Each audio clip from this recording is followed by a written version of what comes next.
Assalamualaikum warahmatullahi wabarakatuh. Kami dari kelompok 8 akan menampilkan video mengenai konsep medis sinusitis. Adapun anggota kelompok kami yaitu Silvi Wulandari, Sri Alia Febriani, Istifanika, Muhammad Nopri Sanjaya, dan Olivia Septiani. Selamat menonton! Definisi: sinusitis didefinisikan sebagai inflamasi mukosa sinus paranasal. Penyebab utamanya ialah selesma atau common cold yang merupakan infeksi virus yang selanjutnya dapat diikuti oleh infeksi bakteri. Secara klinis, sinusitis dapat dibagi menjadi sinusitis akut, sinusitis subakut, dan sinusitis kronis. Sinusitis akut gejalanya berlangsung dari beberapa hari sampai 4 minggu. Sinusitis subakut bisa berlangsung dari 4 minggu sampai 3 bulan. Sinusitis dengan gejala berlangsung lebih dari 3 bulan dinamakan sinusitis kronis. Etiologi sinusitis terbagi menjadi dua, yaitu faktor lokal dan faktor sistemik. Faktor lokal merupakan kelainan pada hidung yang mempunyai dampak adanya sumbatan seperti infeksi, alergi, kelainan anatomi, tumor, benda asing, dan gangguan pada mukosilia, yaitu rambut halus pada selaput lendir. Faktor sistemik merupakan kondisi di luar hidung yang dapat menyebabkan sinusitis seperti gangguan daya tahan tubuh, diabetes, AIDS, pemakaian obat-obatan yang bisa mengakibatkan hidung tersumbat. Manifestasi klinis. Sinusitis memiliki berbagai manifestasi klinis, tergantung pada jenis dan tingkat keparahannya, serta apakah penyakit akut atau kronis. Sinusitis akut biasanya ditandai dengan gejala mendadak seperti hidung tersumbat, nyeri pada wajah, terutama di sekitar mata atau dahi, penurunan indera penciuman, dan peningkatan sekresi mukus. Sementara itu, pada sinusitis kronis, gejalanya lebih ringan tetapi berlangsung lebih lama dan mencakup rasa sakit ringan pada wajah, hidung tersumbat kronis, postnatal drip atau lendir turun ke tenggorokan, serta terkadang batuk atau kelelahan. Pathway terkait sinusitis. Perlu kita ketahui bersama, sinusitis disebabkan oleh infeksi bakteri, septum nasal yang bengkok, dan tumor hidung, sehingga timbullah sinusitis. Pada sinusitis ini terjadi proses inflamasi atau peradangan meluas pada sinus, sehingga mengakibatkan pelepasan mediator kimia yang berperan dalam memperkuat dan menghentikan respon peradangan, sehingga mengiritatif ujung-ujung saraf yang mengirimkan pesan ke otak untuk merasakan sensasi, sehingga menimbulkan gangguan rasa nyaman. Mengiritatif ujung-ujung saraf juga merangsang respon nyeri, sehingga timbullah nyeri akut.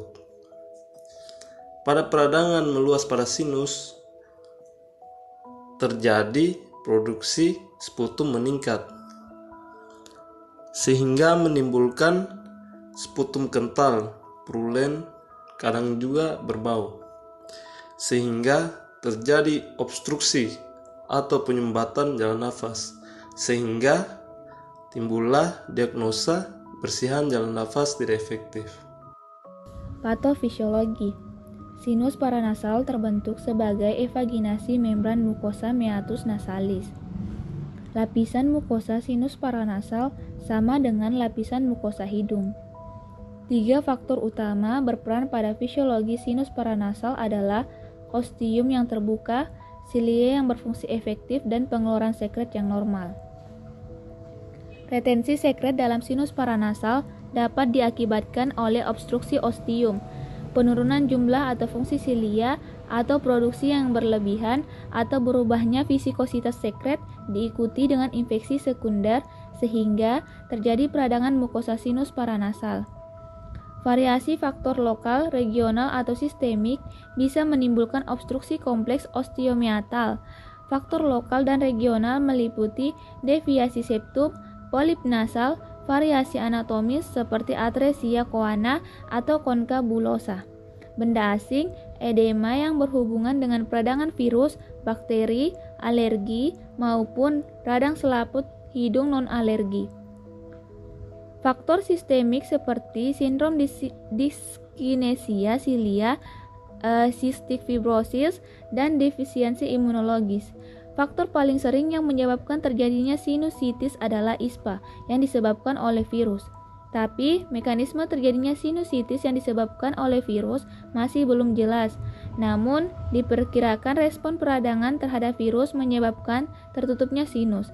Pertukaran oksigen menjadi terganggu sehingga memicu tumbuhnya bakteri dan timbul infeksi. Gerakan silia pada mukosa sinus menjadi sangat terganggu, sehingga timbul penumpukan sekret dan penebalan mukosa sinus. Komplikasi pada penyakit sinusitis. Yang pertama yaitu meningitis. Kedua, hilangnya atau berkurangnya kemampuan indera penciuman. Ketiga, gangguan penglihatan. Keempat, infeksi lain seperti infeksi pada sinus yang dapat meluas sampai tulang wajah atau osteomielitis atau mastoiditis. Selanjutnya pemeriksaan penunjang. Yang pertama itu CT scan, yang kedua endoskopi nasal, yang ketiga tes laboratorium, yang keempat pemeriksaan mikrobiologi. Penata laksanaan. Pengobatan sinusitis tergantung pada tingkat keparahannya. Jika masih dalam kondisi ringan, bisa menggunakan obat sinusitis semprot atau dekongestan. Untuk efek sakit kepala yang ringan, dapat menggunakan obat yang mengandung penghilang rasa sakit. Biasanya mengandung parastamol. Selain itu, antihistamin atau obat kortikosteroid yang disemprotkan ke hidung. Bertujuan untuk mengurangi pembengkakan sinus, namun bisa juga dilakukan pembedahan pada kasus yang disebabkan oleh infeksi jamur, septum hidung yang menyimpang, atau polip hidung. Beberapa pengobatan di rumah untuk sinusitis. Yang pertama, menghirup uap. Kedua, membersihkan saluran hidung. Yang ketiga, memakai obat sinusitis semprot atau dekongestan. Yang keempat, tidur dengan kepala diangkat. Yang kelima, meminum obat sinusitis atau dekongestan tablet. Yang keenam, kompres air hangat. Ada beberapa cara untuk mencegah sinusitis. Yang pertama, rajin cuci tangan. Yang kedua, perbanyak minum air. Yang ketiga, vaksin flu tahunan. Yang keempat, hindari pemicu stres. Yang kelima, konsumsi makanan bergizi. Yang keenam, hindari pemicu alergi. Itulah pemaparan materi dari kelompok kami mengenai konsep medis sinusitis. Semoga bermanfaat.